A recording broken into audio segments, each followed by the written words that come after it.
دریائے نیل گواہ ہے کہ ایک دن ایک بے بس سہمی ہوئی ماں اپنے بچے کو سینے سے لگائے اس کے کنارے آئی تھی۔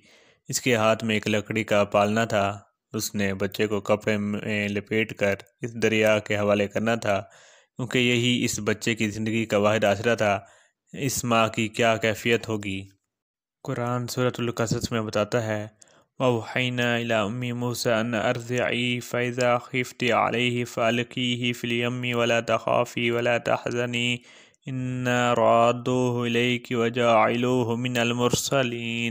اور ہم نے موسیٰ کی ماں کی طرف وحی بھیجی کہ اس کو دودھ پلاؤ، جب تم کو اس کے بارے میں کچھ خوف پیدا ہو تو اسے دریا میں ڈال دینا، اور نہ تو خوف کرنا اور نہ رنج کرنا، ہم اس کو تمہارے پاس واپس پہنچا دیں گے اور پھر اسے پیغمبر بنا دیں گے۔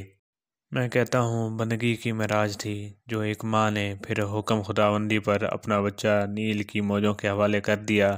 اللہ رب العزت نے پھر اسے اس کے گھر میں شہزادوں کی طرح پالا، جس کے خوف سے اسے ماں نے دریا کے حوالے کیا تھا۔ اسی ماں کی گود اسے محل میں دلائی اور اس ماں جیسی ایک اور محبت کرنے والی ماں بھی دی۔ یقین اسی بندگی کا نام ہے۔ انسان بس کوشش کا ذمہ دار ہے۔ نتائج کا بوجھ اگر آپ کو بہت بے چین کرے گا، تب آپ ہر وقت ایک نامعلوم خوف اور بے چینی کا شکار رہیں گے۔ 2019 کے ایک سروے میں دنیا بھر میں 300 ملین سے زیادہ اینزائٹی کے مریض تھے جن کو پتہ نہیں کہ وہ بیمار ہیں۔ ان کی تعداد اس سے کئی گنا زیادہ ہوگی۔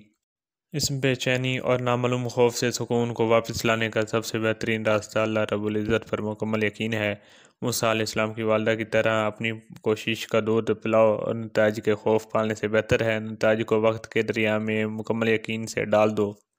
اگر آپ کی کوشش مقبول ہوئی تو اللہ رب العزت کو قدرت ہے، وہ فرعون کے گھر موسیٰ کی پرورش کر دیتا ہے۔